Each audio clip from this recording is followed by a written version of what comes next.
We started last week in this new series, and we're all stressed, we agreed, right? We've got situations that stress us, and stress is part of our lives. And so this morning I'm picking up the thread in Mark's gospel.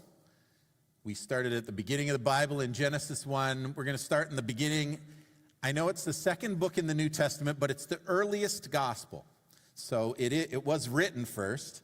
And we're starting in chapter 1 of Mark's gospel in verse 32.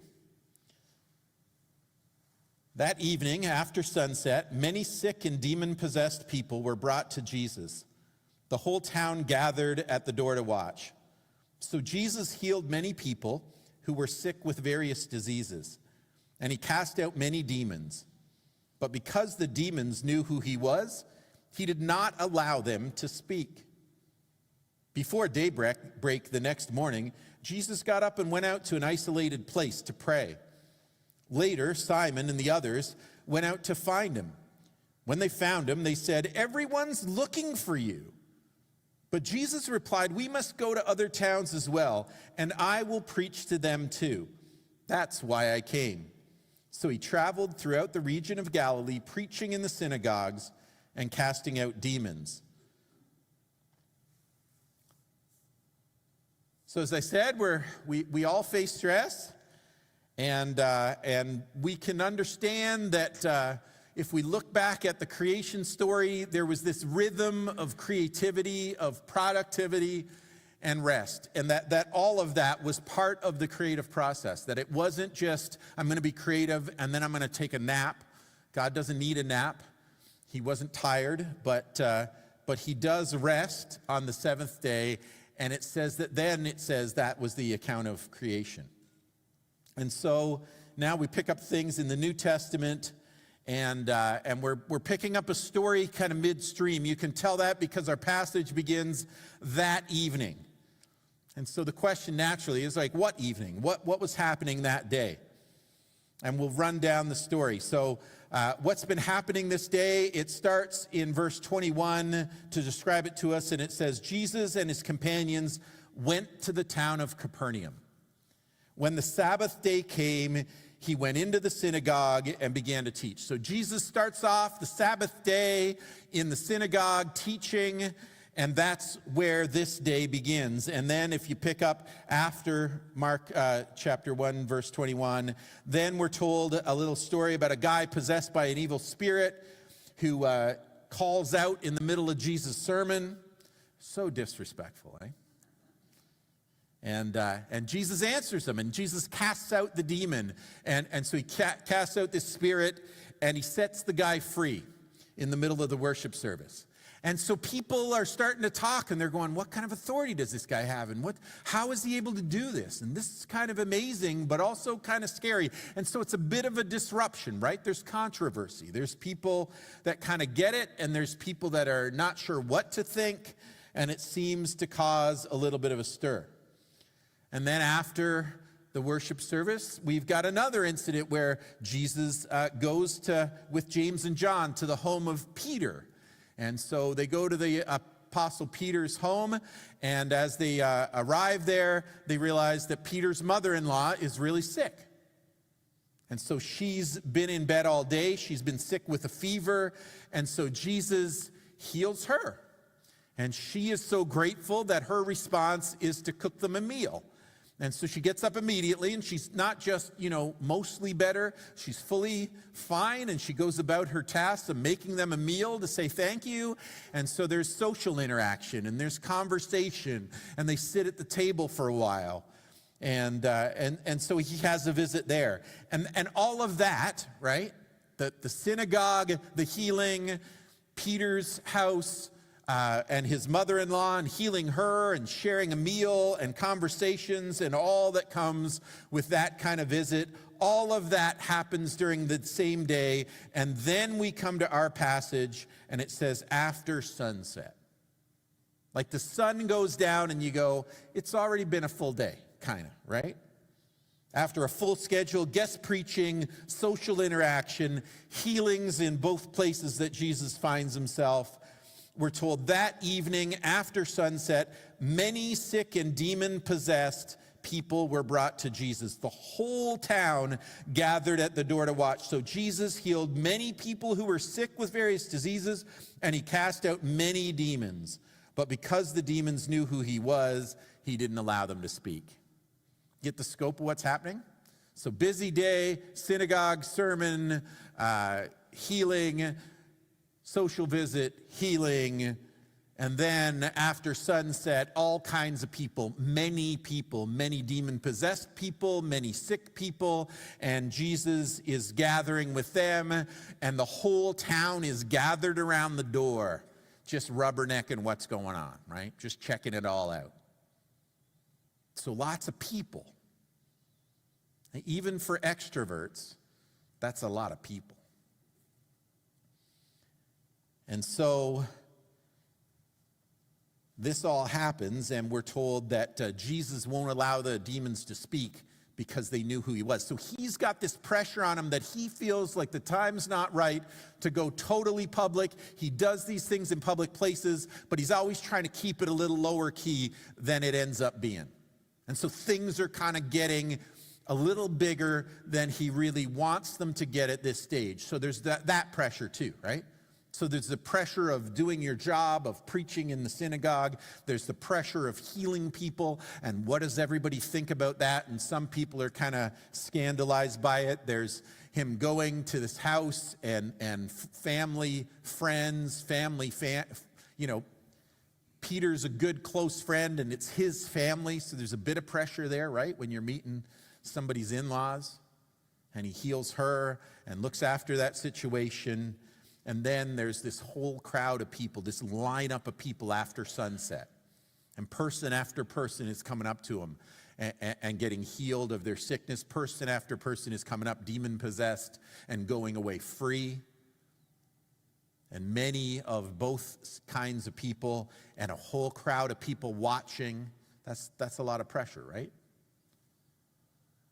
And so it seems like Jesus understands what we're going through. Now, I knew a guy in seminary, and I won't give his name, but he came from Cape Breton, if that tells you anything. And so he was one of those characters, and I remember him one time in a men's Bible study one morning.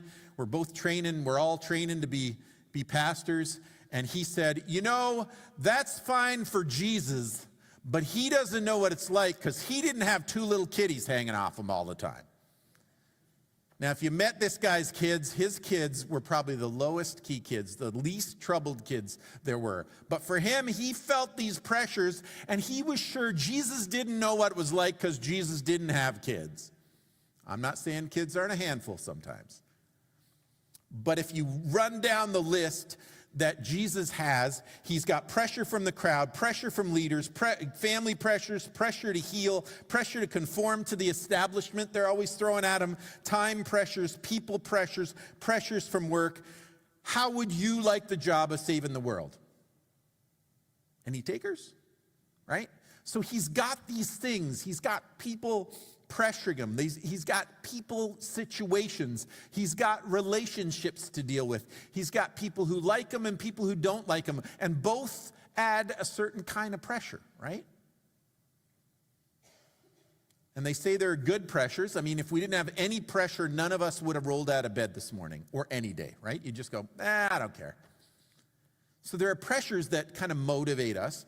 But there's a level of pressure where everything's pushing in on us, and it seems like everybody wants a piece of us, and everybody wants some of our time, and everybody wants us to do something different than we're doing. And we can feel that heavy level of pressure. And it seems like Jesus had these forces working on him like we did. Scripture says that he was tempted in all respects as we are. And so even though I said last week, God doesn't get tired, and Jesus is God, Jesus gets tired. Jesus has set aside some of the attributes of his divinity. And so in the Gospels, we find that there's times when he doesn't know things, like somebody touches the hem of his garment and gets healed, and he says, who touched me? Like, I don't know who touched me. And there was one time when they were talking about the end of the world and how it was going to come about. And he said, no man knows the day or the hour, only the Father in heaven. Like, I don't even know. Now, he knows as God, but when he came to earth, he sets aside some of those things. And so he doesn't know everything that he would know as God. He seems to have access to divine knowledge, but it's not, all right there like it used to be. And there's times when we hear that he doesn't have the strength to carry the cross. Like when it comes to the cross, he can't carry it all the way to Golgotha. It's not a sign of his lack of manhood or anything. He just had run out of energy physically. He spent himself for us. And so there are limitations for him in his earthly life. And so what does Jesus do about that? We find that there are times when he's hungry, and there are times when he's thirsty. And there's times when he's tired. He naps. We find him at the back of a boat one time, and the disciples are going, there's a storm brewing up. What's going on? Where's Jesus? He's asleep because he needed to sleep. And so there are all kinds of things that he does to deal with the stress and the pressure and the forces that are pushing in on him and the demands of his time and his energy and his focus. And so that's what we're looking at in this passage this morning. And the first thing that Jesus seems to do is what he does here. There are lots of stories in Scripture where he goes out to an isolated place, where he goes out to a solitary place by himself, and he gets away from the crowd, and he even gets away from the disciples. Sometimes he takes like the three guys, Peter, James, and John, but the others, it's like, I'll be back. And so we find before daybreak the next morning, after this full day on the Sabbath, this full taxing day, this physically draining and emotionally draining, healing people and seeing their diseases, and he has compassion for them, we're told again and again. So he feels for every one of those people, everyone that suffers, and so he provides help for them, but it costs him, right? And so the next morning he goes out to this isolated place to pray. And I know what you're going to think. Yep, there's the solution. That's what the preacher's going to tell us. We just need to pray more, so we can be like Jesus and it'll solve all our problems. Thanks for that one. I never would have thought of praying. Didn't know you were going to come up with that one today. But that is what he did, right? And we might think it's cliche, and we might even think it's expected of preachers. But there is something to this, getting away to recharge, and there's something to getting away to pray. In fact, John Wesley, Wesleyan Church, John Wesley, that guy, he said, I have so much to do that I spend several hours in prayer before I'm able to do it. He says, I have so much to do, I spend several hours in prayer. In fact, if he was busier, he spent more time in prayer, because he said, what I got to accomplish is even bigger. I'm going to need more prayer for that. Most of us, and I do say us, things get really busy. You go, well, maybe I'll just cut my devotions short this morning. Maybe I'll just pray real quick and get on the road because I got a lot to get done. And Wesley goes, no, it's the opposite. I got a busy day. I got a lot of pressures to face. I got a lot to accomplish. I'm going to need extra prayer. But of course, you and I know that every time you try to refocus your devotional life, every time you try to pray more, every time you decide, nope, this time I'm going to do it, something happens and pressure gets thrown at you and you end up feeling more guilty. It's just one more thing on the to-do list that I'm failing at. I'm not praying enough either. I can't get this done and I can't get that done, and I'm failing God because I don't pray enough, and what am I going to do? But Jesus even knows how that feels, because Jesus gets away and he senses all this pressure. He gets away for just a little bit of me time. And you know what happens when you try to get some me time? Moms, you try to go and get a bath, right? The doorknob rattles. Mom, he's hitting me, right? There's things that come up. The phone rings. Somebody shows up at the door. Whenever you're trying to get some me time, dads, we don't need me time. Like, we don't do much, really. But every time we try to refocus, every time we try to get things in order, every time we decide to restructure our schedules, every time we decide to try to take time for God, things get busier and more things get thrown at us. And it feels like the pull is always back to the same old grind, and it never seems like we have enough. And what happens when Jesus gets away? What happens when Jesus, as the model of the real way to deal with things, gets away to a place that's isolated on his own to recharge his batteries so he can come back full steam and do what he's supposed to do? What happens? A bunch of people come after him. The disciples show up, and they're telling him, everyone's looking for you.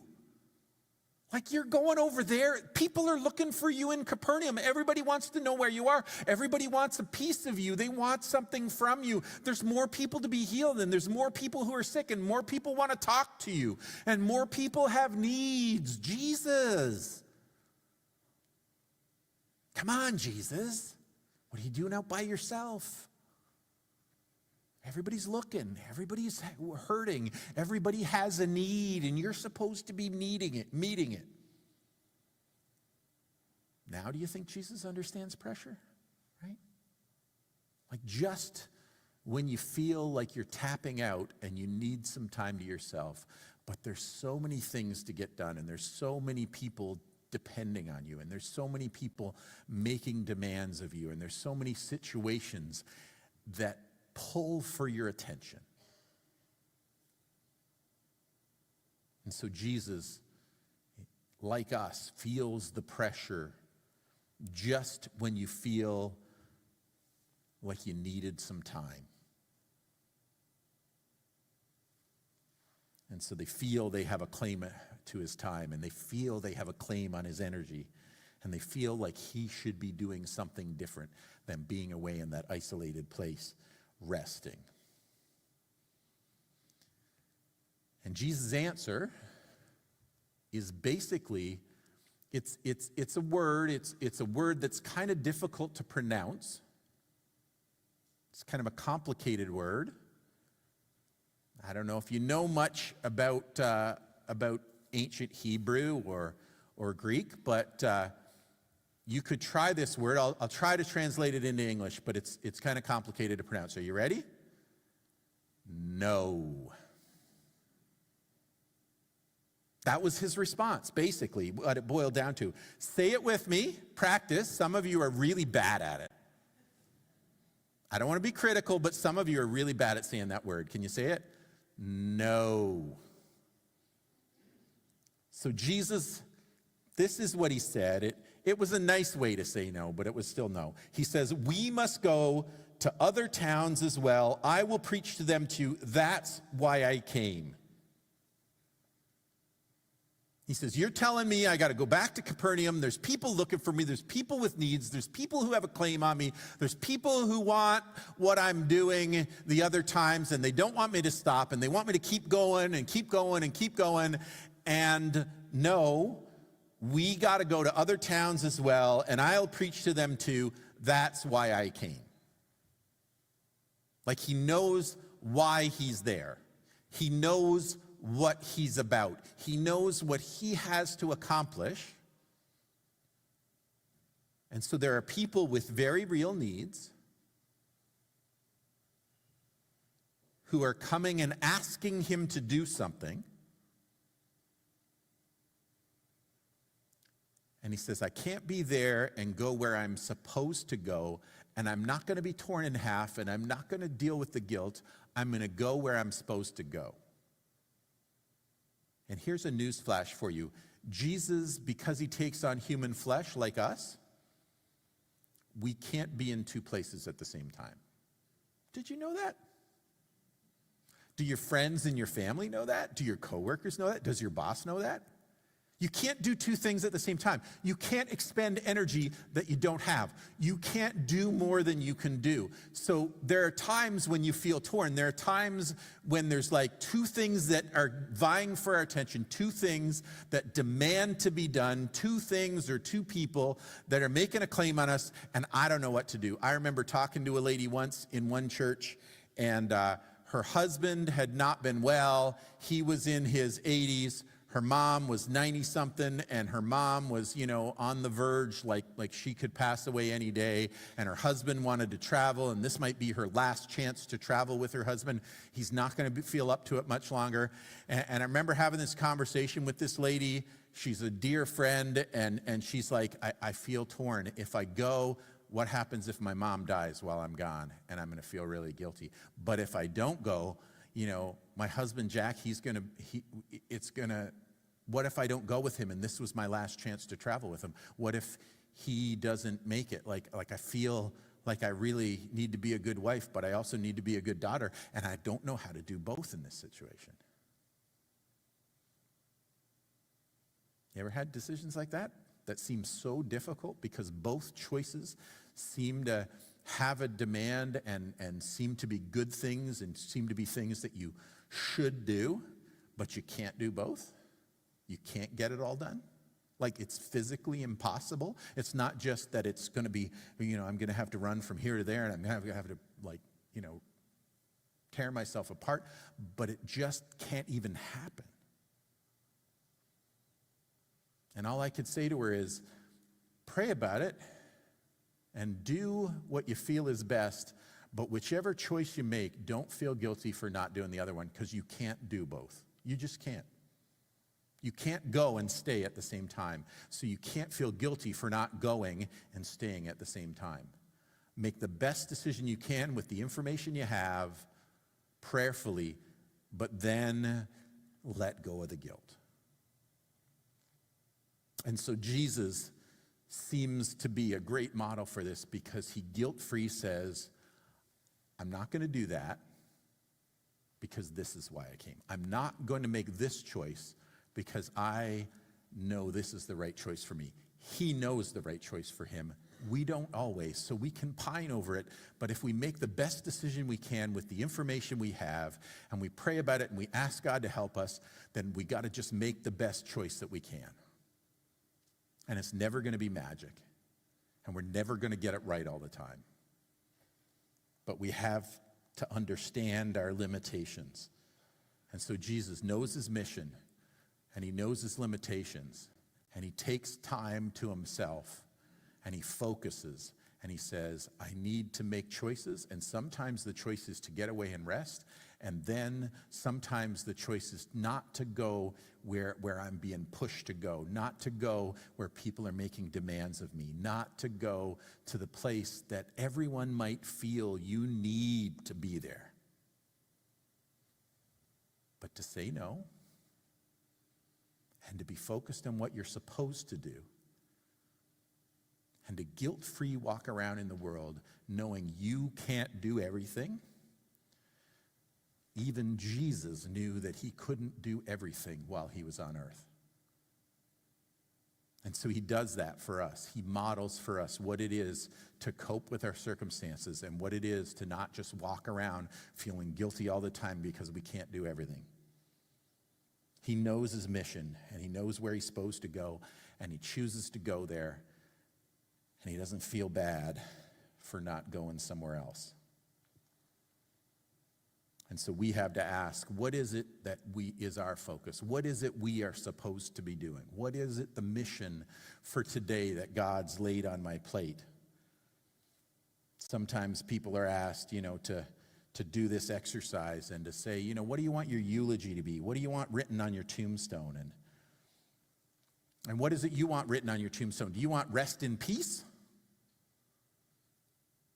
Or is it going to end up being like some people running ragged and you're going to end up feeling like it's rest in pieces? Or is it something else? Is there something that you're made to do that's going to be your legacy to the world? Is going to be the thing that they say about you after you're gone, the thing that you know you did and you did it right? Is there a mission that God has for you in the world? And you're supposed to do that, and you're not supposed to do anything different, anything more or anything less. Do you believe that God has a plan laid out for you and that he will be clear if you're listening? That he'll give you the thoughts to find your way there, that he'll clear up if you're pointed in the wrong direction, that he'll reduce the fog, or if there are things, have you asked him and said, God, look, if I am taking on too much, if I'm taking on the wrong stuff, or I'm taking on too much of the right stuff, and I need to stop, draw the boundary around what I'm supposed to be doing today, tomorrow, this week, in the future, and help me not to take on anything that I shouldn't be taking on, no matter how good it looks or how needful it seems. Let me do what I'm supposed to do. And help me not to be taking things that aren't mine and carrying burdens that were never mine to carry. So maybe a better question isn't not what do we want on our tombstone, but what does God want on our tombstone? What is it he is writing on your heart and in your life that could be your legacy in the world because you did exactly what he made you for? And how satisfying would it be to get to the end of your life and look back and say, I have no regrets because I did what God made me for, what he called me to. I played the role he wrote for me. And I went where he told me to go, and I did what he told me to do.